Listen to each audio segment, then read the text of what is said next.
Bismillahirrahmanirrahim.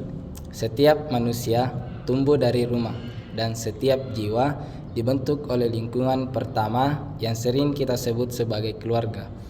Assalamualaikum warahmatullahi wabarakatuh. Perkenalkan, nama saya Ahmad Arkamul Hairi. Nama Ahmad mengandung doa agar saya menjadi pribadi yang terpuji, sementara Arkamul Hairi bermakna pemimpin yang membawa kebaikan. Nama ini menjadi pengingat bagi saya untuk terus belajar, melangkah dengan adab dan menebar manfaat.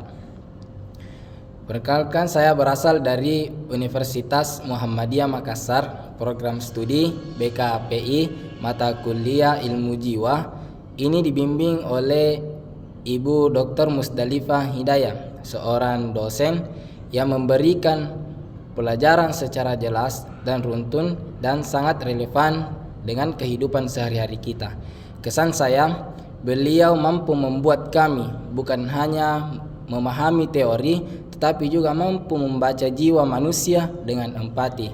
Dan pesan saya, semoga ilmu yang beliau sampaikan menjadi cahaya bagi langkah-langkah kami sebagai calon pendidik dan konselor. Baik, selanjutnya saya berada pada urutan absen ke-16 dan mendapatkan tema tentang keluarga. Pada UAS ini, saya menggunakan satu siswa sebagai subjek penelitian.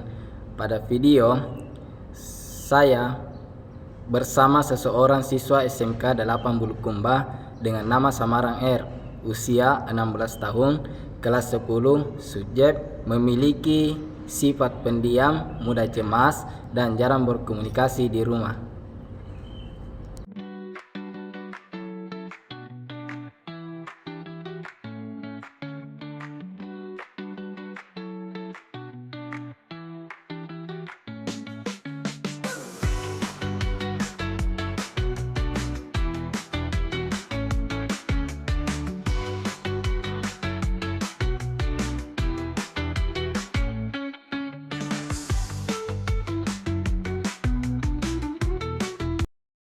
Baik, subjek menceritakan bahwa di rumah ia jarang berbicara langsung dengan ayahnya karena ayahnya sangat sibuk bekerja dan sering pulang larut malam. Ibunya juga lebih banyak mengurus rumah sehingga hampir tidak pernah ada waktu berbincang yang tenang. Akibatnya, subjek merasa tidak didengar, merasa kurang dihargai, sering memendam masalahnya sendiri, mulai muncul cemas berlebihan dan menarik diri. Saya melakukan identifikasi dengan 3 langkah sederhana. Yang pertama, observasi. Saat saya temani di masjid, subjek banyak diam, sulit memulai percakapan dan tidak terlihat nyaman saat berada di suatu keramaian. Yang kedua, wawancara singkat. Subjek mengaku sering merasa sendirian di rumah, kurang dekat dengan ayahnya, dan tidak berani berbicara tentang masalah pribadi yang dialami. Yang ketiga, refleksi emosi. Saya meminta subjek menggambarkan perasaannya dalam 3 kata, yaitu sepi, tidak dianggap, dan takut salah.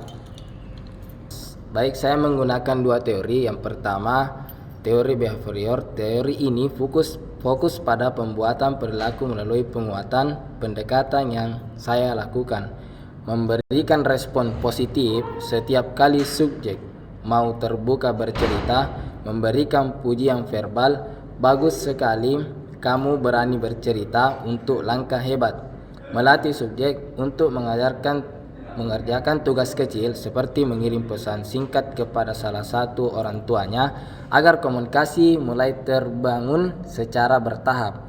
Tujuan membentuk kebiasaan kecil dalam membangun komunikasi keluarga.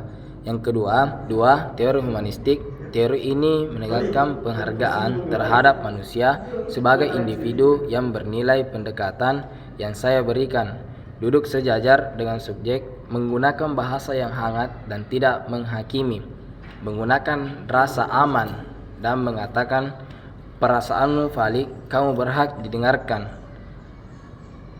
Mengajak subjek memahami bahwa dirinya tetap berharga meski keluarganya tidak sempurna.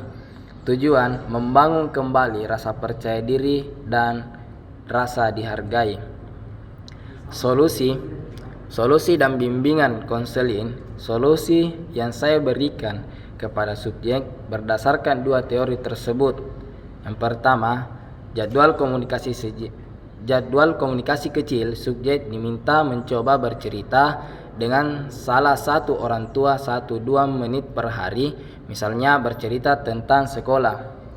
2. Surat emosi. Subjek menulis pesan singkat kepada ayah ibu tentang apa yang ia rasakan. Surat tidak harus diberikan, cukup untuk membangun mengeluarkan emosi. Dan 3. Latihan regulasi emosi. Mengajarkan subjek teknik napas 4-4-4 untuk menggunakan kecemasan. 4. Penguatan positif. Setiap perkembangan kecil berarti bicara. Berani tersenyum, mau mendekat, diberi apresiasi. 5. Edukasi untuk orang tua. Saya menyarankan agar orang tua memberi minimal 10 menit time setiap harinya. Hasilnya, subjek mulai lebih tenang, mampu membuka percakapan kecil dengan ibunya, dan tidak lagi memendam semua masalahnya sendirian. Demikian, semoga kasus ini menjadi pelajaran berharga bagi saya dalam memahami dinamika keluarga dan memperhatikan bimbingan konseling secara lebih empati. Cukup sekian dari saya. Wafakanallahu wa yakum ila tariqil khair. Assalamualaikum warahmatullahi wabarakatuh.